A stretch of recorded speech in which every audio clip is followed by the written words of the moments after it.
அனைவருக்கும் வணக்கம்.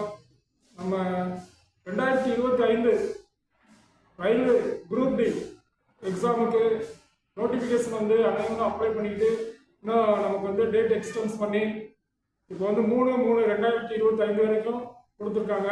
So apply பண்ணுறதுக்கு அனைவரும் முயற்சி பண்ணி அப்ளை பண்ணியிருப்பீங்க. அப்ளை பண்ணிட்டு அடுத்து நம்ம எப்படி படிக்கணும் அப்படின்ற ஒரு ஐடியா வந்து நமக்கு வந்து ஓரளவுக்கு பாதி பேருக்கு தெரியும். நியூவாக இருக்கவங்களுக்கு வந்து எப்படி படிக்கணும்னு தெரியாது. அதாவது கொஸ்டின் பேட்டர்ன் மொத்தம் எவ்வளோ கொஸ்டின்ஸ் வரும் அப்படின்றத வந்து நமக்கு வந்து கொஞ்சம் ஆல்ரெடி எழுதுனவங்களுக்கு நல்லா தெரியும். எழுதாதவங்களுக்கு வந்து நம்ம வந்து இப்போ வந்து எப்படி கொஸ்டின் பேட்டர்ன் இருக்கும் அப்படின்றத வந்து நம்ம இப்போ சொல்லுவோம். ஏன்னா ரயில்வே எக்ஸாம் பற்றி வந்து என்ன சொல்லணும் அப்படின்னா வந்து இன்னைக்கு வந்து கொஞ்சம் ஈஸியான எக்ஸாம். ஒரு எல்லா பேரும் வந்து இன்னைக்கு வந்து டிஎன்பிஎஸ்சி அப்படின்னா வந்து ஒரு 200 எக்ஸாம் 200 கொஸ்டின்ஸ்க்கு நம்ம வந்து படிப்போம்.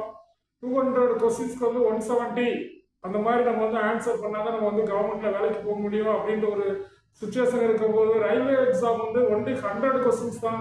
அந்த 100 கொஸ்டின்ஸ்க்கு ஒரு 70 கொஸ்டின் டு 80 கொஸ்டின்ஸ் நம்ம கரெக்டாக ஆன்சர் பண்ணால் நம்ம வந்து வேலை கிடைச்சிடும். ஏன்னா இன்னைக்கு எல்லா பேருமே வந்து ஏதாவது ஒரு அரசு வேலை ஒரு கவர்மெண்ட் வேலை அப்படின்ற ஒரு இலக்கை தான் வந்து வச்சு பயணிச்சுட்டு இருக்கோம். ஏன்னா இன்னைக்கு வந்து பிரைவேட்ஸில் நம்ம எவ்வளோதான் போய் நம்ம வேலை பார்த்தாலும் நமக்கு சரியான சேலரி ப்ளஸ் வந்து நமக்கு வந்து ஒரு ப்ரமோஷன்ஸ் அப்படின்றது வந்து அதிகபட்சம் எதிர்பார்க்க முடியாது. அவங்க கொடுக்குறதும் கிடையாது. ஆனால் அதே கவர்மெண்ட் அப்படின்றது வந்து சர்வீஸ் பண்ணோம் அப்படின்னா கவர்மெண்ட்டுக்கு நம்ம வேலைக்கு செஞ்சுட்டோம் அப்படின்னா நமக்கு ஒரு வருடம் சம்பளமும் இன்க்ரிமெண்ட் இன்க்ரீஸ் ஆகிட்டே இருக்கும். அதே மாதிரி வந்து இயர்ஸ் ஆக ஆக நமக்கு வந்து போஸ்டிங்கு நமக்கு வந்து ப்ரமோஷன் நமக்கு கிடைக்கிறதுக்கு வாய்ப்பு இருக்கு. அதனால வந்து எல்லா பேரும் அரசு வேலையை நம்ம நம்பி நம்ம முயற்சி பண்ணிக்கிறோம். அப்படி அரசு வேலை வந்து ரொம்ப எளிமையா கிடைக்கக்கூடிய வேலை அப்படின்னு எடுத்துக்கிட்டா நம்ம வந்து ரயில்வே குரூப் டி. ஆனா எளிமை அப்படின்னா வந்து அதுலயும் வந்து அந்த எக்ஸாம் பாஸ் பண்ணி நம்ம வேலைக்கு போறது சாதாரண விஷயம் கிடையாது. இன்னைக்கு வந்து காம்படிஷன் வந்து இன்னைக்கு வந்து எவ்வளோ பேர் நம்ம வந்து அப்ளை பண்ணி எழுதிக்கிருக்காங்க. ஏன்னா அப்ளை பண்ணி எழுதுறவங்க வந்து எப்படி இருப்பாங்க அப்படின்னா வந்து ஆல்ரெடி 2 வருஷம் 3 வருஷம் உட்காந்து படிச்சுட்டு போன வருஷம் அட்டன் பண்ணிட்டு அதுல 1 மார்க் 2 மார்க்ல மிஸ் ஆனவங்க வந்து எப்படா அந்த எக்ஸாம் வரும் இந்த வட்டம் பாஸ் பண்ணி வேலைக்கு போகணும்னு இருக்கிறவங்க கூட நம்மளும் புதுசா படிக்கிறவங்க வந்து நம்ம வந்து ட்ரை பண்ண போறோம். ஏன்னா புதுசா படிக்கிறவங்க வந்து அவங்க கூட வந்து நம்ம சேர்ந்து நம்ம வந்து பரீட்சை எழுதி நம்ம தேர்வுல வெற்றி பெறணும் அப்படின்னா நம்ம எப்படி படிக்கணும் அப்படின்ற ஒரு ஐடியாவோட கரெக்டா படிச்சோம் அப்படின்னா நம்மளும் செலக்ட் ஆயிடலாம். ஏன்னா வந்து இப்போ புதுசா படிக்கிறவங்க வந்து ஒரு எக்ஸாம்ல செலக்ட் ஆகிறதுக்கு வந்து எவ்வளவு நம்ம வந்து படிக்கணும், எப்படி படிக்கணும், எவ்வளவு நேரத்தை வந்து நம்ம எப்படி ஸ்பெண்ட் பண்ணணும் அப்படின்ற ஒரு வியூ வந்து நம்ம தெரிஞ்சாவே நம்ம வந்து எக்ஸாம்ல ஈஸியா பாஸ் பண்ணிடலாம். ஏன்னா ஒரு சிலர் 3 வருஷம் படிச்சிருப்பாங்க, 4 வருஷம் படிச்சிருப்பாங்க, 5 வருஷம் கூட படிச்சிருந்தா வந்து கவர்மெண்ட் வேலைக்கு போகாம இருப்பாங்க. ஆனா அவங்க வந்து போகாம இருக்காங்க அப்படின்னு காரணம் வந்து அவங்க வந்து ஒரு 5 மார்க்குள்ளே அவங்களுக்கு வந்து மேக்சிமம் 5 கொஸ்டின்குள்ள வந்து அவங்களுக்கு வந்து ஒரு ஆசிரியர் அவங்க ஆன்சர் பண்ணி மிஸ்டேக்கா வந்து ஏதாவது ஒன்று வந்து அவங்க வேலை கிடைக்காம இருக்கலாம். ஏன்னா அவங்க கூட நம்ம வந்து நம்ம ட்ரை பண்ணக்கூடிய முதல் முறையில தேர்வு எழுத போறவங்க நம்ம வெற்றி பெற முடியுமா அப்படின்னு நம்ம வந்து யோசிச்சோம் அப்படின்னா கண்டிப்பா முடியும் அப்படின்னு நம்பிக்கையில நம்ம கரெக்டா படிச்சோம்னா ஈஸியா நம்ம வந்து எக்ஸாம்ல சக்சஸ் பண்ணிடலாம். அதே மாதிரி ஆல்ரெடி இந்த தேர்வு எழுதுறவங்களுக்கு வந்து நல்லா தெரியும். லாஸ்ட் இயர்ல வந்து கொஸ்டின் பேட்டர்ன் எப்படி இருந்தது, கொஸ்டின்லாம் எப்படி கேட்டிருந்தாங்க அப்படின்றது ஒரு தெரியும். அதை வச்சு நீங்க ஆல்ரெடி படிச்சுக்கிட்டு தான் இருப்பீங்க. ஸோ இருந்தாலும் வந்து நம்ம வந்து இன்னும் வந்து எப்படி படிக்கணும், எதெல்லாம் வந்து இன்னும் நம்ம வந்து எந்தெந்த ஏரியாவில் என்ன கவர் பண்ணணும் அப்படின்ற ஒரு ஐடியாவில நம்ம வந்து இப்போ வந்து இந்த இதில் வந்து நம்ம சொல்லுவோம். ஸோ இப்போ புதுசாக படிக்கிறவங்களுக்கு வந்து இப்போ வந்து கொஸ்டின் பேட்டர்ன் கொஸ்டின்ஸ் வந்து நம்ம மொத்தம் எவ்வளோ கேட்பாங்க அப்படின்றது வந்து நம்ம வந்து இப்போ சொல்லுவோம். ஏன்னா சில வீடியோஸ் வந்து நம்ம வந்து ஆடியோ மட்டும் தான் சொல்றோம். ஆடியோலாம் வந்து கேட்குற மாதிரி என்ன போர்டில் எழுதி போட்டு எதையும் நம்ம வந்து எக்ஸ்பிளைன் பண்றதுக்கு ஆப்ஷன் இல்லை. அது வந்து கொஞ்சம் கொஞ்சம் பண்ணுவோம். ஏன்னா வந்து சில வீடியோஸ்லாம் நம்ம வந்து எப்போ வேணாலும் கேட்கலாம், பார்க்கணும்னு அவசியம் இல்லை. இந்த வீடியோலாம் நீங்க வந்து சும்மா ஜஸ்ட் வந்து ஹெட்ஃபோனை வச்சு நீங்க எப்படி வேணாலும் கேட்கலாம். பார்க்கணும்னு அவசியம் இல்லை, நீங்க காலையில் கேட்டால் மட்டும் போதும். ஏன்னா பார்க்கறது ஒரு இம்பார்ட்டன்ட் மாதிரி கேட்கறதே வந்து நீங்க திருப்பி கேட்கும் போது ஏன்னா நீங்க நைட் 10 மணிக்கு கூட நீங்க வந்து ஹெட்ஃபோன் வச்சு நீங்க தூங்கிக்கிட்டே கூட அதாவது தூங்குறதுக்கு முன்னாடி நீங்க கேட்டுக்கிட்டே கூட நீங்க தூங்கலாம். இதை படிக்கும் போது நம்ம வந்து பார்க்கணும் அவசியம் கிடையாது. அந்த மாதிரி வந்து நம்ம வீடியோ வந்து ஆடியோ மட்டும் நீங்க வந்து யூஸ் பண்ணீங்கன்னாவே உங்களுக்கு வந்து கண்டிப்பா வந்து அதோட இம்பார்ட்டன்ட் தெரியும் உங்களுக்கு.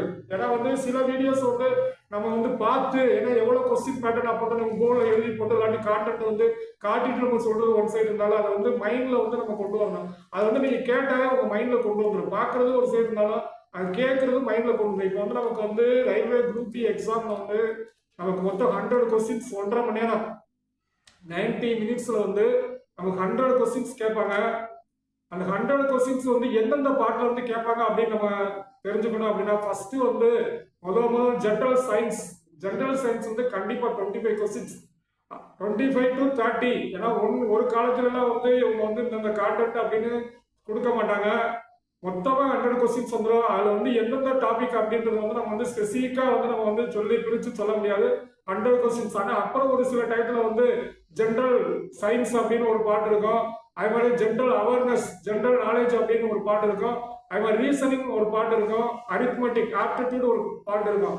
மொத்தம் 4 பாட்டு வந்து 25 கொஸ்டின், 100 கொஸ்டின்ஸ் அப்படின்னு ஒரு பேட்டர்ன் இருந்தது. இப்போ நமக்கு வந்து ஜென்ரல் சயின்ஸ்ல மட்டும் 25 questions. General awareness plus current affairs.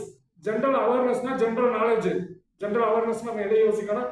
General நாலேஜ்னா இருக்கக்கூடிய Indian history, Indian geography, Indian polity, Indian economy, அப்புறம் கரண்ட் அஃபேர்ஸ் அப்படின்றது வந்து நமக்கு ஒரு 25 கொஸ்டின்.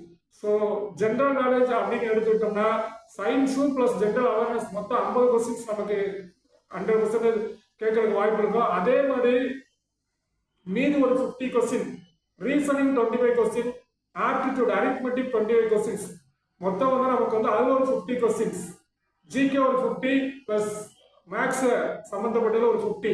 ஸோ மொத்தம் வந்து 100 கொஸ்டின்ஸ்ல நமக்கு வந்து 25 4 பார்ட் நமக்கு வந்து கண்டிப்பா எதிர்பார்க்கலாம். அதுல ஃபர்ஸ்ட் பார்ட் வந்து ஜென்ரல் சயின்ஸ் வரலாம், எதுவுமே தான் வரலாம். ஆனா இருந்தாலும் நம்ம வந்து 4 பார்ட்ல வந்து ஜென்ரல் சயின்ஸ் அப்படின்றது வந்து 25 questions, general awareness 25 question 50 question, reasoning அப்படின்றது 25 கொஸ்டின் 75 கொஸ்டின், நம்ம ஆப்டிடியூட் அரித்மெட்டிக் அப்படின்றது வந்து நமக்கு வந்து 25 கொஸ்டின், மொத்தம் 100 கொஸ்டின்ஸ்.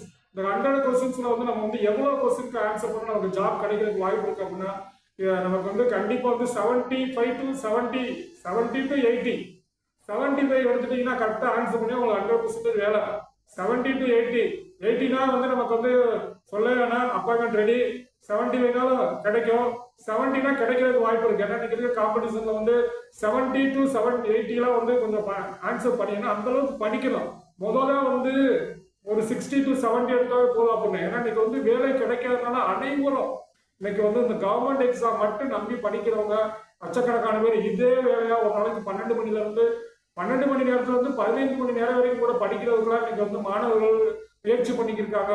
அவங்க கூட நம்ம ட்ரை பண்ணும்போது அவங்களாம் வந்து அப்படி படிக்கிறவங்களாம் 80 to 90 கொஸ்டின்ஸ் வரைக்கும் ஆன்சர் பண்றதுக்கு வாய்ப்பு இருக்கும். ஏன்னா இன்னைக்கெல்லாம் வந்து ஃபுல்லா மார்க் எடுக்கணும், 100 கொஸ்டினே கரெக்டா பண்ணணும் அப்படின்ற அளவுக்குலாம் வந்து ஆன்சர் பண்ற அளவுக்கு படிக்கிறதுக்கு இன்னைக்கு ஸ்டூடெண்ட்ஸ் படிச்சுட்டு இருக்காங்க. ஏன்னா அவ்வளவு நாலேஜ் இருக்கு.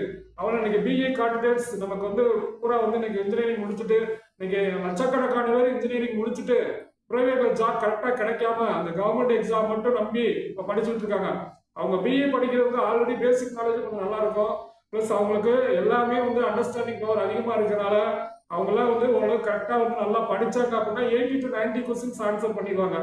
அதே மாதிரி கொஞ்சம் நாலேஜ் இப்போ 10th 400 to 450, 470 இந்த ரேஞ்சில் உள்ள மார்க் எடுக்கிறவங்களுக்கும் பேசிக் நாலேஜ் பயங்கரமா இருக்கும். அவங்களும் 80 to 90 கொஸ்டின்ஸ் அடிக்கிற அளவுக்கு கண்டிப்பா அவங்களும் எலிஜிபிளா இருப்பாங்க. அதே மாதிரி அப்படிப்பட்டவங்களோட நம்ம ட்ரை பண்ணும்போது நம்மளே என்ன பண்ணோம் அப்படின்னா ஒரு 70 to 80 வரைக்கும் ஆன்சர் பண்றதுக்கு நம்ம வந்து முயற்சி பண்ணோம். அதுக்கு வந்து எப்படி 70 to 80, 50 ஜிகேல வந்து ஜென்ரல் சயின்ஸ் அப்படின்றலாம் இங்க டிஃபிகல்ட்டாவே கிடையாது. டிஎன்பிஎஸ்சி மாதிரியோ மற்ற கவர்மெண்ட் எக்ஸாம் மாதிரியோ வந்து நமக்கு வந்து கஷ்டமாவே கேட்க மாட்டாங்க. இந்த 25 கொஸ்டின்ஸ் ஜென்ரல் சயின்ஸ் வந்து கண்டிப்பா 23 கொஸ்டின் ஆன்சர் பண்றது ஈஸியா பண்ணிடலாம். ஒரு 2 கொஸ்டின் ஒரு 3 கொஸ்டின்ஸ்க்கான நமக்கு வந்து ஆன்சர் தெரியாம இருக்கலாம். ஆனா மினிமம் 20 கொஸ்டின்ஸ் வந்து நம்ம ஆன்சர் பண்ணிடலாம். ஏன்னா அவங்க கேட்ட கொஸ்டின் அனலைஸ் பண்ணி பார்த்தோம்னா அவங்க ரொம்ப எளிமையா தான் கேட்கறாங்க. ரொம்ப டிஃபிகல்ட்டான கொஸ்டின்ஸ் அந்த புக்ல டிஎன்பிஎஸ்சில எங்கேயுமே இல்லாத கொஸ்டினை கேட்கற மாதிரி. இப்ப டிஎன்பிஎஸ்சிலாம் எப்படி கேட்பாங்க, அந்த கொஸ்டின் எந்த பக்கத்துல இருக்குன்னே தெரியாத அளவுக்கு அவங்க கேட்பாங்க. அது எந்த பக்கத்துல இருந்து அவங்க கொஸ்டின் தயார் பண்ணாங்க, ஏன்னா எதுவுமே இம்பார்ட்டனே இல்லாத ஒரு ஏரியாலாம் எடுத்து கொஸ்டின் கொடுத்துட்டு இருப்பாங்க. ஒரு சப்ஜெக்டை படிச்ச ஒரு எஃபிசியன்ட் அப்படின்னா அதோட இம்பார்ட்டன்ட் அது மாணவர்களுக்கும் தெரியணும், பிளஸ் பப்ளிக்காகவும் அனைவருக்கும் தெரியக்கூடிய ஒரு விஷயத்துல இருந்து கேள்விகள் கேட்காம அது யாருக்குமே யூஸ் இல்லாம யாருக்குமே தேவையில்லாத கேள்வியா வந்து ஆன்சர் வரும். அது வந்து யாருமே எங்கேயும் பார்த்துருக்கோம். அப்படித்தான் இன்னைக்கு வந்து டிஎன்பிஎஸ்சில எல்லாம் அதிகபட்ச கேள்வி வந்துகிட்டு இருக்கு. ஏன்னா நல்ல ஒவ்வொரு சப்ஜெக்ட்லயும் அவ்வளவு இம்பார்ட்டன்ட் அவ்வளவு தேவையான விஷயம் நிறைய இருக்கு. அதெல்லாம் விட்டுட்டு தேவையில்லாத கேள்வியா எங்கேயுமே இருக்குன்னே தெரியாத கேள்வியா அவங்க சூஸ் பண்ணும் போதே நல்ல பிரில்லியன்ட் கூட தேர்வுல வெற்றி பெறுவதற்கு வாய்ப்பெல்லாம் போயிடும். அந்த மாதிரி இல்லாம ரயில்வே எக்ஸாம் எப்படி இருக்கும் அப்படின்னா ரயில்வே எக்ஸாம் பொறுத்தவரை ஜென்ரல் சயின்ஸை பொறுத்தவரை ஈஸியா படிச்சிடலாம். அது வந்து ரொம்ப எளிமையான கொஸ்டின் தான் நம்ம கேட்கறாங்க. அதெல்லாம் நம்ம வந்து கிளாஸ்ல அடுத்தடுத்து வரும்போது ஜெனரல் சயின்ஸை பத்தி நம்ம அடுத்த கிளாஸ்ல பிடிஎஸ் கரெக்டா 25 கேள்விக்கும் உங்களுக்கு ஆன்சர் பண்ற மாதிரி நம்ம ஒரு 1000 கொஸ்டின்ஸ் இருக்கு. அந்த 1000 கொஸ்டினையுமே நம்ம வந்து சொல்லுவோம். சொல்லிட்டு அதை வந்து நீங்க வந்து திருப்பி திருப்பி அதை கேட்டீங்கன்னாவே நீங்க வந்து ஜெனரல் சயின்ஸ்ல வந்து 20 to 23 கொஸ்டின்ஸ் ஆன்சர் பண்ணிடலாம். அதனால ஜெனரல் அவேர்னஸ் பொறுத்தவரை நமக்கு வந்து இன்னைக்கு இருக்கக்கூடிய கரண்ட் அஃபேர்ஸ் அப்படின்றதுல வந்து ஒரு 5 to 10 கொஸ்டின்ஸ் எதிர்பார்க்கலாம். ஏன்னா ஒரு காலத்துல ரயில்வே வந்து கரண்ட் அஃபேர்ஸ் வந்து அதிகபட்சம் வராது, ஒரு 5 கொஸ்டின் தான் வரும் மேக்ஸிமம். அதுல வந்து history, freedom struggle, Indian polity, Indian geography, Indian economy, இந்த பேஸ்ல வந்து எல்லாத்துலயும் ஒரு 5 கொஸ்டின் எதிர்பார்க்கலாம். ஹிஸ்டரியில இருந்து ஒரு 5 கொஸ்டின், ஜியாகிரபில இருந்து ஒரு 5 கொஸ்டின், பாலிட்டில இருந்து ஒரு 5 கொஸ்டின், எக்கனாமில இருந்து ஒரு 5 கொஸ்டின், கரண்ட் அஃபேர்ஸ் வந்து ஒரு 5 கொஸ்டின், இந்த மாதிரி ஒரு 25 கொஸ்டின்ஸ் வந்து ஜெனரல் அவேர்னஸ் வந்து நம்ம வந்து எதிர்பார்க்கலாம். ஏன்னா இந்த 50 கொஸ்டின், இந்த 25 கொஸ்டின் அது வந்து அதுவும் பேசிக்கா தான் இருக்கும். இல்லாத கேள்வி நமக்கு வந்து டிஎன்பிஎஸ்சில கேட்கிற மாதிரி தெரியாத கேள்வியோ இதெல்லாம் எங்க இருக்குன்னே தெரியும். அப்படிப்பட்ட டாபிக் வந்து ரயில்வேல வராது. ரயில்வே பொறுத்தவரை பேசிக் கொஸ்டினாவும் ஈஸியான கொஸ்டினாவும் எல்லாமே தெரியாத கொஸ்டினாவும் பிளஸ் இம்பார்ட்டன்ட் கொஸ்டினாவும் தான் நம்ம கேட்பாங்க. அப்படின்னும் போது வந்து நம்ம ரயில்வே எக்ஸாம் பத்தி எதுக்குமே நமக்கு வந்து கஷ்டம் அப்படின்னு நம்ம ஃபீல் பண்ணவே தேவையில்லை. அதை கேட்கறது வந்து மேக்சிமம் கொஸ்டின் வந்து நமக்கு அனைவருக்கும் தெரிஞ்ச கொஸ்டினாக தான் இருக்கும். ஓரளவுக்கு படிச்சாவே நம்ம ரயில்வே எக்ஸாம் ஓரளவுக்கு நல்லா பண்ணிடலாம். அதே மாதிரி அடுத்து ரீசனிங் 25 கொஸ்டின் தான். ப்ராக்டிஸ் ரீசனிங் பொறுத்தவரை ப்ராக்டிஸ் டெய்லி. இப்போ நம்ம வந்து ரயில்வே எக்ஸாமுக்கு படிக்க ஆரம்பிச்சோம்னா ஒரு நாளைக்கு 8 ஹவர்ஸ் வந்து நம்ம வந்து படிக்கிறதுக்கு நம்ம கண்டிப்பா ஸ்பெண்ட் பண்றோம். ஒவ்வொன்றும் 2 மணி நேரம், ஜெனரல் சயின்ஸ்க்கு 2 மணி நேரம், ஜெனரல் அவேர்னஸ்க்கு 2 மணி நேரம், அதே மாதிரி ரீசனிங்க்கு 2 மணி நேரம், அதே மாதிரி ஜெனரல் நாலேஜுக்கு ஆப்டிடியூடுக்கு 2 மணி நேரம். வீடியோ ஓடுதுல, ஆப்டிடியூடுக்கு 2 மணி நேரம். அப்படியே வந்து நீங்க வந்து 2 மணி நேரமா நம்ம வந்து பிரிச்சு படிக்கிறவங்களும் நம்ம வந்து படிக்கலாம். அதே மாதிரி ஒரு நாளைக்கு ஒரு சப்ஜெக்ட படிக்கிறவங்களும் இருக்கலாம். இப்ப நான் சொல்றது வந்து இப்ப ரீசனிங்லாம் வந்து நம்ம எவ்வளவுதான் நம்ம வந்து தெரிஞ்சுக்கிட்டாலும் அதை திருப்பி திருப்பி போட்டு பார்த்து ஃபாஸ்டா போடுறதுதான் இருக்கு. ஃபாஸ்டா ஒரு கொஸ்டினை வந்து நம்ம வந்து அட்லீஸ்ட் ஒரு 30 செகண்ட்ஸ்ல சால்வ் பண்ற அளவுக்கு ஃபாஸ்ட்னஸ் அதை வந்து நம்ம வந்து ட்ரை பண்ணலாம். ஏன்னா வந்து நம்ம நாலேஜ் அப்படின்றது வந்து அந்த ஃபாஸ்டா ஒரு சால்வ் பண்றதுதான் இருக்கு. அதுக்கு வந்து நம்ம வந்து வேகமா அந்த கொஸ்டினை வந்து நம்ம வந்து அங்க எக்ஸாம்ல போய் உட்கார்ந்து இருக்கும் போது நம்ம பார்த்த கொஸ்டின், நம்ம படிச்ச கொஸ்டின் அந்த ரீசனிங்ல வந்திருந்தா அதை டக்குன்னு போட்டுடலாம். அப்படி நம்ம பார்க்காத கொஸ்டின், இது வரைக்கும் படிக்காத கொஸ்டின் வந்தாலும் அதுக்கு நமக்கு டைம் வேணும். அதை வந்து இது என்ன மாடலை கேட்டுக்காங்கன்ற நம்ம அண்டர்ஸ்டாண்ட் பண்றதுக்கு நமக்கு வந்து ஒரு நிமிஷம் ஆகும். அப்புறம் நம்ம ஆன்சர் பண்றதுக்கு நமக்கு வந்து லேட் ஆகும். ஆனா அது வந்து அப்படி அவங்க வந்து ரயில்வேக்கே நம்ம வந்து ரீசனிங் அப்படின்றது ப்ரீவியஸ் இயர் கொஸ்டின் பேப்பர்ல இருந்து நம்ம வந்து ஒரு 500 கொஸ்டின் ரீசனிங் அப்படின்றத எடுத்து வச்சு அதை மட்டும் டெய்லி ஒரு நாளைக்கு ஒரு 10 கொஸ்டின் இதுல இருந்து நம்ம கனெக்ட் பண்ணிக்கலாம். ஒரு நாளைக்கு ஒரு 10 கொஸ்டின் ரீசனிங்க நோட்ல எழுதி அதை திருப்பி திருப்பி பார்க்கணும். ஒரு நாளைக்கு 10 கொஸ்டின் தான் பாருங்க. 10 நாளைக்கு 100 கொஸ்டின் ஆகும். 50 நாளைக்கு 500 கொஸ்டின், இன்னொரு 50 நாளைக்கு 100 நாள், 3 மாசம் 1000 கொஸ்டின் வந்து நீங்க வந்து அதவே நீங்க எது பாக்குறீங்களோ அதை திருப்பி திருப்பி பார்த்து அதுல இருக்கக்கூடிய லாஜிக், அதுல ஃபார்முலாஸ் அப்படின்ற நம்ம ஐடியா அண்டர்ஸ்டாண்ட் பண்ணிட்டோம்னாலே நம்ம வந்து ஒரு ரீசனிங்கா ஆன்சர் பண்ணலாம், ஆப்டிடியூடும் ஆன்சர் பண்ணலாம். ஆப்டிடியூட் பொறுத்தவரை நமக்கு வந்து மேத்தமெட்டிக்ஸ் கொஞ்சம் பேசிக் 6 to 10th இருக்கக்கூடிய மேத்தமெட்டிக்ஸ் பேசிக் ஃபார்முலாஸ் வந்து நம்ம ஓரளவு கரெக்டா சிஸ்டமேட்டிக்கா கரெக்டா நோட்ல எழுதி வச்சு இந்த டாபிக்ல இந்த ஃபார்முலா தான் இருக்கு, இந்த டாபிக்ல இந்த கணக்கு தான் இம்பார்ட்டன்ட், இந்த டாபிக்ல இதுதான் கேட்டிருக்காங்க அப்படின்னு நமக்கு ஐடென்டிஃபை பண்ணி அதை மட்டும் நமக்கு வந்து திருப்பி திருப்பி ரிவைஸ் பண்ண அளவுக்கு நமக்கு வந்து நாலேஜ் இருந்துச்சுன்னா ரீசனிங்கா ஆன்சர் பண்ணிடலாம், ஆப்டிடியூடா ஆன்சர் பண்ணிடலாம். ஏன்னா ரீசனிங் பொறுத்தவரை 25 கொஸ்டின் கண்டிப்பா 20 கொஸ்டின் ஈஸியா ஆன்சர் பண்ணிடலாம். ஏன்னா நமக்கு வந்து கொஸ்டினை பார்த்தாவே வந்து 10th பேஸ்டு எக்ஸாம் தான். 10th பேஸ்டு எக்ஸாம் அப்படின்னும் போது நம்ம கொஸ்டினை பார்த்து புரிஞ்சிக்கக்கூடிய அளவுக்கு எபிலிட்டி இருந்தாவே அதுக்கு நம்ம ஆன்சர் பண்ணிடலாம். ஏன்னா ரீசனிங் பொறுத்தவரை ஃபார்முலாஸ்லாம் எதுவுமே கிடையாது, ஒன்லி லாஜிக் தான். அவங்க என்ன கேட்டிருக்காங்கன்றதை அண்டர்ஸ்டாண்ட் பண்ணாவே நம்ம ரீசனிங்ல வந்து அவங்க என்ன எப்படி கேட்டாலும் நம்ம ஆன்சர் பண்ணலாம். ஏன்னா ரீசனிங் வந்து நம்ம ப்ராக்டிஸ் பண்றோம். இப்போ ரீசனிங் டாபிக் வந்து நமக்கு வந்து புக்ஸ்ல நமக்கு இருக்கும், பிளஸ் நம்மளும் நடத்துவோம். ஏன்னா ரீசனிங்ல வந்து என்னென்ன டாபிக்லாம் இருக்கு அப்படின்றதுக்கு வந்து நிறைய புக்கு நமக்கு அவைலபிள் இருக்கும். பிளஸ் நம்மளும் வந்து பேசிக் ரீசனிங், ஏன்னா கண்டிப்பா வந்து அதில் நம்ம ரீசனிங் நடத்தும் போது சொல்லுவோம் கண்டிப்பா அது ஒரு 20 டாபிக் இருக்கு. 20 டாபிக்ல வந்து 10 டாபிக் கண்டிப்பா கேட்டுக்கிட்டே இருப்பாங்க. ரீசனிங்ல 20 டாபிக் இருக்கு, அரித்மெட்டிக்ல ஒரு 20 டாபிக் இருக்கு. அதுல வந்து இம்பார்ட்டண்டா கேட்கக்கூடிய டாபிக் வந்து ஒரு 10 இருக்கும். அது 10 கொஸ்டின். ஆனா 20 டாபிக் வந்து ஒவ்வொரு கேள்வி எதிர்பார்க்கலாம். ஆனா இருந்தாலும் ஒரு சில டாபிக்ல 2 கொஸ்டின்ஸ் இருக்கும்.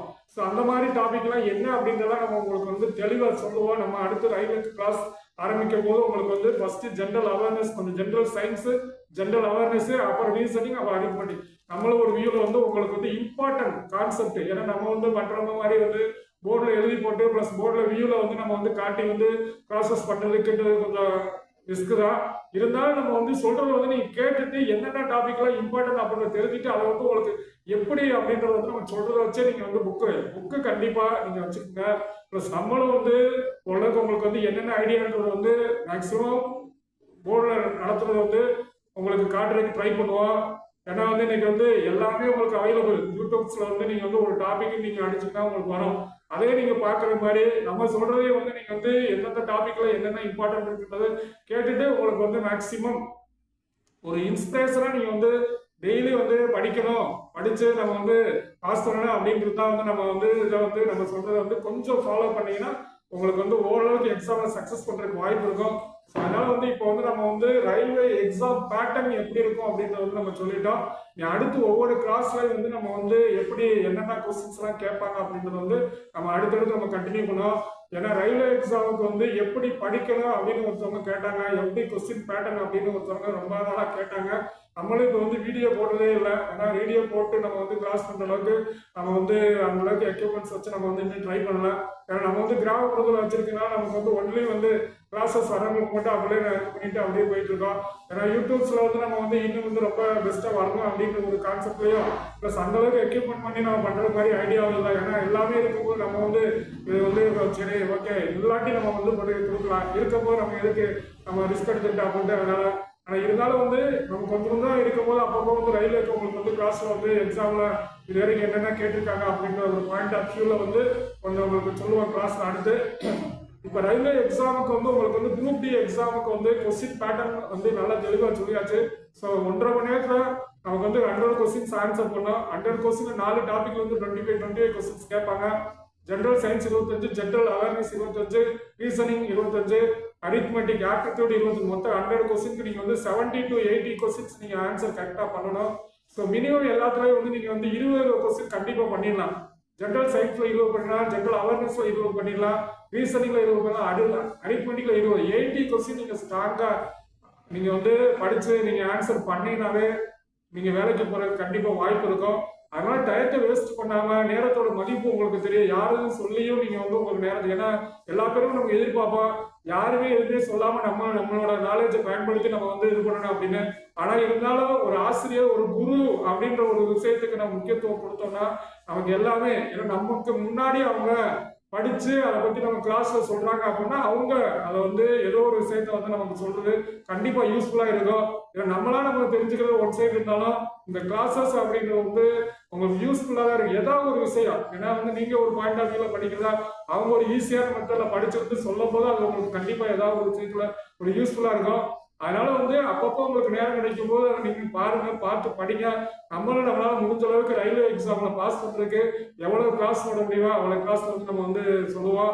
அதனால வந்து நம்ம வந்து ரயில்வே எக்ஸாம்ல கொஸ்டின் பேட்டர்ன் பத்தி நம்ம வந்து சொல்றதுக்காக இந்த வீடியோ போட்டது.